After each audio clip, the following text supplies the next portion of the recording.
ഇത് holy rose, white Buttercup എന്ന പേരുകളിലൊക്കെ അറിയപ്പെടുന്നു. വേറെ പല പേരുകളുണ്ട്. അങ്ങനെയുള്ള ഒരു ചെടിയാണ്.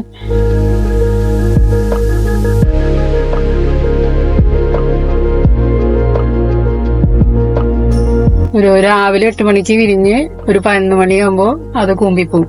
ഇത് വിരിഞ്ഞ് അവസാനിച്ച ഒരു ചെടി. ഇത് കൊമ്പ് ഒടിച്ചു കുത്തി ഉണ്ടാക്കാൻ പറ്റും, പ്രൊപ്പഗേഷൻ ചെയ്യാൻ പറ്റും. സാധാരണ വളങ്ങൾ ചേർത്താൽ മതി. എല്ലുപൊടി, ചാണകപ്പൊടി, കഞ്ഞിവെള്ളം കുളിപ്പിച്ചൊക്കെ ഇതിന് ധാരാളം മതി.